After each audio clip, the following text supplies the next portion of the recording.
plant this tree in memory of a life that was lost too soon, and hopefully this will be a symbol of peace, a symbol of reconciliation for the community.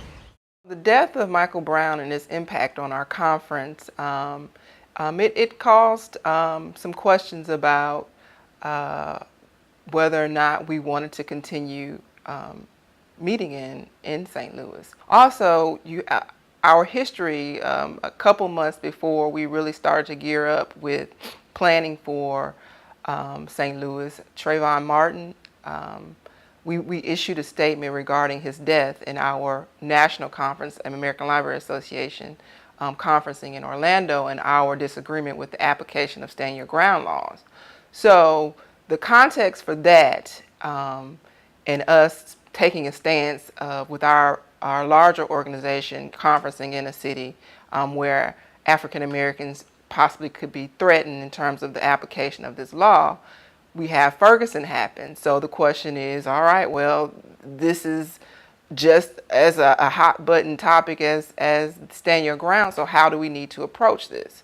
So there was some debate, but through the leadership of our president, Kelvin Watson, who was also a St. Louis native, he was able to lead us to a decision that I think we are all happy with. And the decision was that as African American professionals, this is the time where our presence is needed more than ever.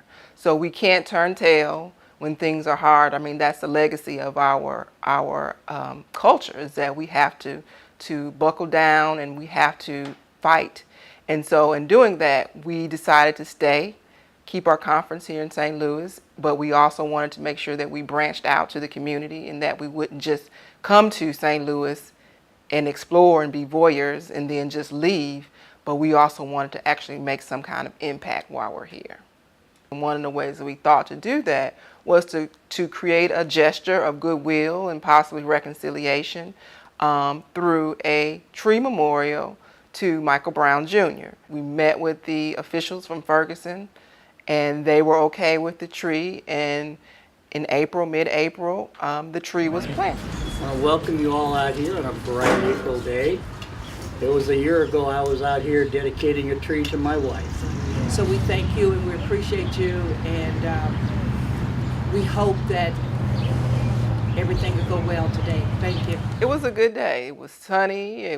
People were paying respects to the memory of their loved ones. So the tree dedication was actually quite moving ceremony. There were people from the community, the loved ones of people who had passed on, who were dedicating trees in their memory. So I'm happy that his tree will look over the pond and keep him company as his spirit skates over the pond every day during the winter. And thank you all for coming.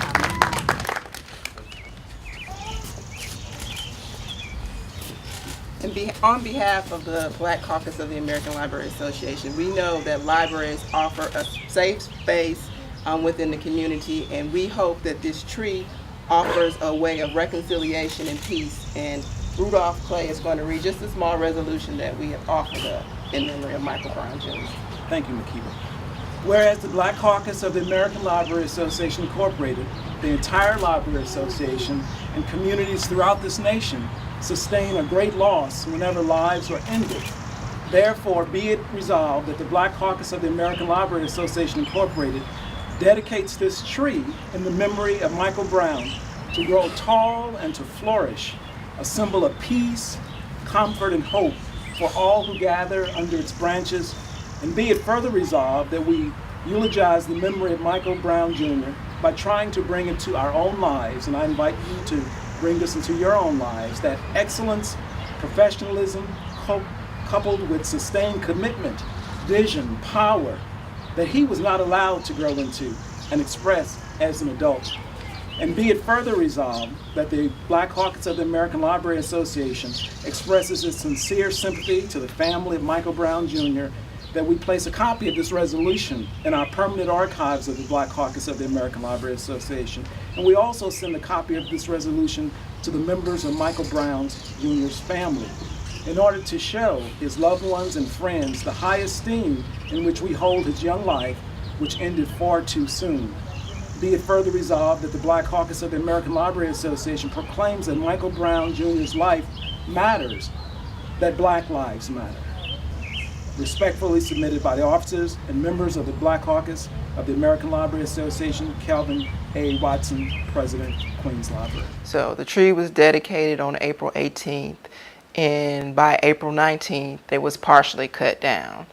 And the next day, the Sunday News, it was reporting that the tree had been vandalized. A memorial tree for Michael Brown was found vandalized less than 24 hours after being dedicated in Ferguson, Missouri. The Black Caucus of the American Library Association dedicated that tree and a stone memorial on Saturday. And the very next day, that tree was found cut in half. The stone was missing. Matt Cesney has the story. This is not what anyone here wanted to see happen. A city spokesperson does confirm that police here are now looking into this act of vandalism of a memorial that was only dedicated on Saturday. As people came out and walked January Park in Ferguson, it was hard to see this and not react. A small tree cut in half and a stone memorial to Mike Brown gone. The tree was dedicated on Saturday in the park by the Black Caucus of the American Library Association. A symbol of peace and comfort and hope for all who gather under its branches. In a park where many trees are dedicated to people, some wondered why this could happen and worried about where this leaves a city trying to move on from Brown's death and the months of unrest that followed. No one is jumping to any conclusions about who could have done this, and police say so far they have no leads on the vandals. In Ferguson, Matt Cesney, News 4. This was a peace offering here. This was something that was planted that we hope would live for a long time. But I will say that I am thrilled that the city of Ferguson saw that this needed to happen quickly to be replaced, and as one day it was destroyed, the next day it was brought back in and replaced, and I'm thankful for that. So from there, BCLA had to regroup, and that Monday we worked on a press release stating that, you can vandalize the tree, but the tree will be replanted.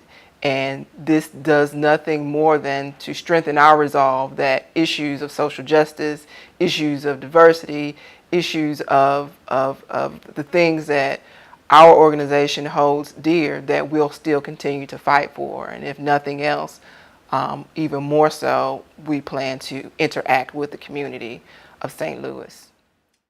I am really encouraged by the future and the opportunities that are available as it relates to libraries and librarians. This is a time where we can reimagine ourselves and do things that we hadn't necessarily thought were within our realm as librarians. There's so much possibility out there, and it's just a matter of whether or not we can imagine ourselves in those places, in those spaces. So the people that I've come to meet during conferences and things like that, they are some dynamic people, and I am just happy and ecstatic about the direction that we can go into in terms of our work.